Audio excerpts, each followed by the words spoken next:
And we're back. We've come to the last panel in our event, Crypto Plovdiv 21. And this panel is all about NFTs, aka non-fungible tokens. They are practically everywhere. And the world's crazy about NFTs. They're trendy, hot, and sexy. But are they just a cultural phenomenon, a sign of the times we live in, or there's something more to it? So this is a question that we're going to tackle on with my co-panelists today. So we have Diana Ilieva here with us, a crypto advisor at FinDaS, who's gonna crack the problem about DAOs and NFTs open for blockchain businesses, blockchain-based businesses. And Alexander Tomov, who's the CEO of Survival Studios and the brain behind the brand new RPG play-to-earn game Path of Survival. I'll pass it on to Diana to talk about DAOs, because this is the final line that you mentioned. This is a next stage that is in the roadmap of your project. So Diana, as our last speaker. Yep, there you go. Here you go. You. As our last speaker and leaning on your expertise in blockchain-related projects, do you think that NFTs are here to stay? Yes, I definitely think that they're here to stay, and I actually want to touch on what Alexander presented as a presentation and as a project, because right now gaming is actually touted as the path for crypto and NFTs into mass adoption into society, because gaming is huge. It has, as an industry, been growing by leaps and bounds. And actually, recently, I read an article that the turnover and the market appreciation of gaming has been understated massively. And we've seen projects like Axie Infinity and how they blew up. And that's really good evidence and to suggest that maybe a mass adoption is coming in the following years. I can't say when, nothing is for certain. We live in a crazy world, but it looks hopeful. It looks hopeful, and it's a digital era that can really untie the hands of a lot of people and present a lot of opportunities, because one of my pain points is that people have a sort of tunnel vision for NFTs, that they're a JPEG, they can just save and I've stolen your NFT. It's not that. It's not just a speculative art piece that you can sell on a secondary market for 10K appreciation, just flipping art pieces. It's not that. There's really a plethora of applications, and we probably don't even know all of them. But I won't dwell too much into NFTs and how media misrepresents them. I want to see how we can actually bring decentralization into NFT-centered projects. Because one of the core crypto values is to bring power to the people, to run on trustless protocols. And NFTs are moving in that direction slowly and cautiously, like the rest of the world. So I'll start by a little intro into what is a DAO. So we all heard that Facebook is now rebranding as Meta. They want to join this new crypto wave, be in the metaverse, and be more exciting to the new generation. But Facebook has a serious underlying issue. It has this old top-down structure with Mark Zuckerberg at the top, which is probably my main concern so far with that endeavor. And crypto is not about top-down structures. It's not about having a central authority. What instead crypto promotes as values is very different. It's a society that really generates ideas from the bottom up. It's a sort of grassroots approach to development. So how DAOs work? Generally, they follow a cycle of promoting ideas. So you would have the ideation phase, where someone in the community would have a light bulb moment, and they would present their idea on the Telegram chat, the Discord, the forum, and they will start making a discussion around it. They'll start promoting it, getting feedback, enhancing that idea before they move on to the next stage and draft a full proposal for their community to vote on. And if the community has a positive vote, then we expect that the proposal will actually be executed. On-chain or off-chain policy really depends. So I'm a bit more focused on on-chain policies because they're more interesting. They really touch on the big issues in the project, like parameters, financial policies, reward distributions, and so on. Off-chain policy, it's more about the governance process, some central piece of the project like the UI and stuff like that, but it's also important. So this is our governance cycle that we want to keep rolling in a DAO, and it needs to be a speedy cycle. This is not a government that takes 2 months to vote on an issue. The idea is to just be more effective in your voting mechanics.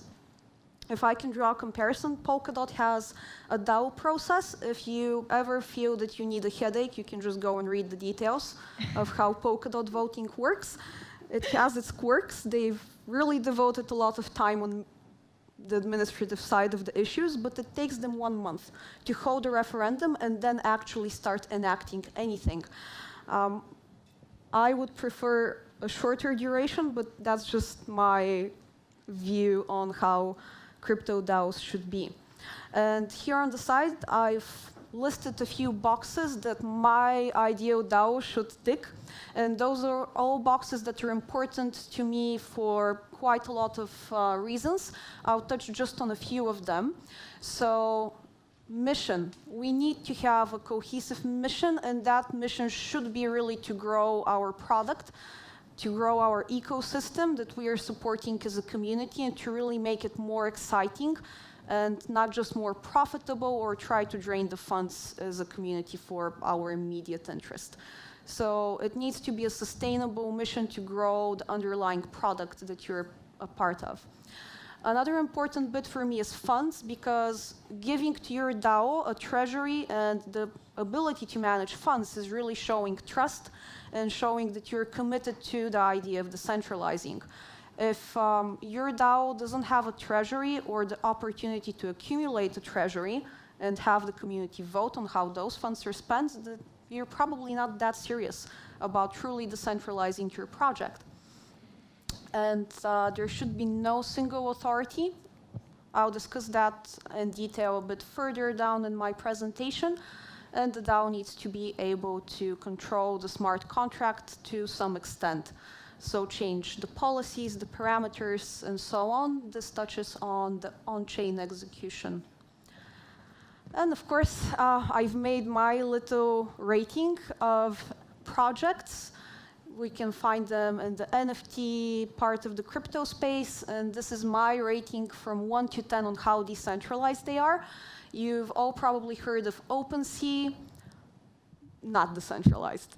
OpenSea is completely centralized, but they are a front runner in the field of art collectibles, secondary market sales, so they will be going strong for a long while, even without a DAO, in my humble opinion. This is not a projection I advise you to commit to, it's just my personal feeling as someone who's familiar with this.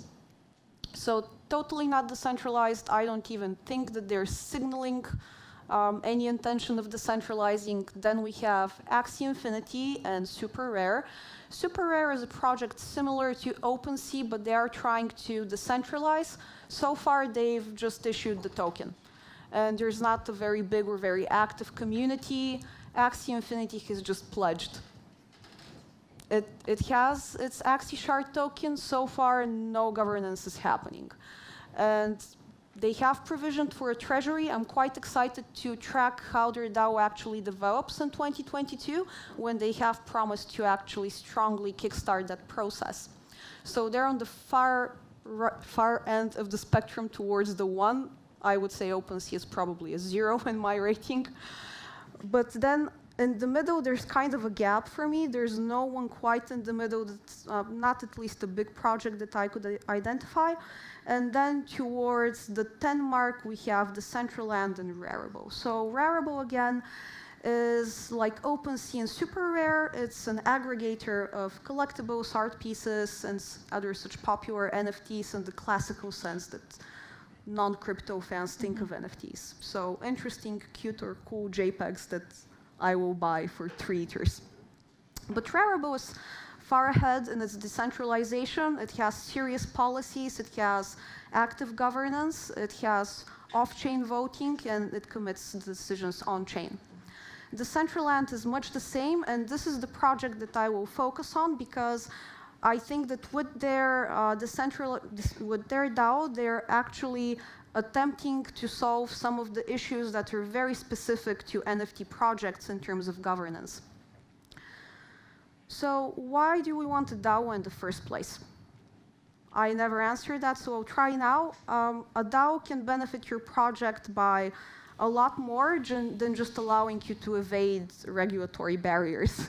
A lot of people hold on to that as an immediate benefit of the DAO, but there's actually a lot more long-term that you can get out of it. You can build an active community that serves as its own marketing arm, because nothing is better than word-to-mouth and excited people who truly love your project. It's really the best advertising, and you can't really buy it. Then it can really build a world for you. Meta has boasted that they will hire or have hired 10,000 people to work on their metaverse. I don't even want to imagine how you organize 10,000 people along a roadmap. I don't know how that will work. I don't know if Mark Zuckerberg will just tell them what his vision of a metaverse is, or if he will empower them to implement something of their own. And even then, they would need to coordinate. You can only build a true living world if people were empowered and free to move and create and realize those ideas. That's how you get a city. This city is not centrally planned by the municipality. You have all these independent businesses, pop-ups, artists, people doing their own thing, and that's what makes it truly exciting. And it will be the same for Decentraland, Sandbox, and any other metaverse project. They will need that contribution, and that's why I think DAOs are especially essential for such projects. And then, of course, the most low-tier for me application of a DAO is to just pool your funds together and start investing in rare collectibles. Pleaser DAO is a great example of that. Just a bunch of people trusted each other, banded together, and bought Pleaser's signature works. And then a number of other very notable NFTs. They entered the media news outlets through those purchases. But it's also valid to have a community like that purely for collecting and investing. So we're lucky that NFT projects are not the first that have to discover decentralization and governance. Some other projects have already moved into that space and stumbled upon a number of the problems with governance. And I've made a little hierarchy of them. Definitely the biggest problem is to have a central authority hidden somewhere in the background while you claim to be centralized, because sooner or later people will catch on. People will catch on and they'll notice that they're not really governing and that some votes are being vetoed for apparent or not so apparent reasons. So this is abuse of power, more or less, and will de-incentivize anyone from participating. Then we have, of course, the abuse of funds. We have just poorly written code with no auditing. We have bad economic policies. For example, the DAO deciding to just give themselves rich endowments or salaries of sorts for what they're doing. This is not sustainable. Those are all things that we want to avoid when we're building our community. And I'll give a few examples. Uniswap, as you all know, is one of the big automated market makers. They did launch their Uni token for governance purposes, and they haven't voted in too much. A lot of their votes have actually not passed because of lack of quorum, which is one of the bigger issues that people have with that community. It's very, very hard to actually pass the threshold to enact a policy. It's almost like it's there to be a barrier and not enable people to actually pass stuff. And then, of course, there was a big scandal with abuse of funds. A few months ago, Uniswap decided to issue a grant. So that's one of the great strengths of a DAO, to actually stimulate other projects that can integrate with yours or just enhance it in some way. And Uniswap decided to give an endowment of $20 million worth of Uni to an academy that was supposedly going to train people in crypto. The academy was represented by a Twitter account without an avatar. And they took the $20 million worth of Uni, and that's it. End of story. We don't know what they do with that money, if they're doing something at all. And one of the prominent crypto personas, Kobe, found them out and actually issued a vote of his own to give himself some money to just do his own stimulating of crypto environment through enhancing his own learning. So fair game, if that's how they're going to play it. And those are all difficult problems that every DAO will face, regardless of what the project is. But what is specific about NFTs? Let's say I have a CryptoPunk and OpenSea is decentralized in my hypothetical example. My CryptoPunk is an OpenSea, I want to vote. Can I actually vote with my asset? I have a very expensive and rare monster in Axie Infinity. Can I actually vote with that asset? Because if I have a lot of expensive assets on your project, I have a strong vested interest for the project to be sustainable and to be successful. And if I own a very expensive plot of land on Decentraland, can I actually vote? Do I get a vote? I don't have any tokens, but I have this beautiful piece of land that's worth a lot. Can I do it? And the answer is yes. In Decentraland's case, you can actually vote with your NFT assets. Normally, people would lock their tokens in a governance contract and keep them there locked long-term to prove their commitment. Here, we can't really do that. We want to use the land. We want to build on top of it. So Decentraland has made their governance off-chain, but the ERC721s in your wallet count and they have voting power. And they have recognized the mana is their main governance token, and it equals 1 voting power for 1 mana. But if you don't have so much mana, but you own a lot of land, you still get the voting power because you do deserve it. You are a contributing member of that community, and this is how they recognize it, and they empower you to actually have a say in how the Decentraland will develop. And here I want to show another example, throwing back to my previous slide about authority. So the Decentraland is off-chain. What that means is you vote, but your vote is not securely and immutably recorded on-chain. And that's problematic. What if someone fakes the vote? Well, the community has voted for the so-called DAO committee in the middle of the pyramid, which are supposedly trusted community members. And they are the people that, when the vote passes, are responsible for committing the voting result on-chain, and thus making it official policy, making it immutable, and securing it. That's great. But then on the top of the pyramid, we have the Security Advisory Board, which are 5 guys, Solidity experts, from the Decentraland project. And they can bar any vote that doesn't seem like a good vote to them. They essentially have the power. They do have to vote in unison, but it's really all it takes. So do we really have veto power in Decentraland? They have done their best to empower the community and empower those who are truly invested, who have a lot of assets, who contribute to the project, who develop it. But we still have the Security Advisory Board. And yes, the community can vote them out, but this hasn't happened thus far. And we really have to wait and see whether democracy will work in this semi-on-chain, off-chain reality that Decentraland has built, and see if this is a good model to follow in the future for the decentralization of NFT projects. So I can't answer that question yet, but I will be watching closely.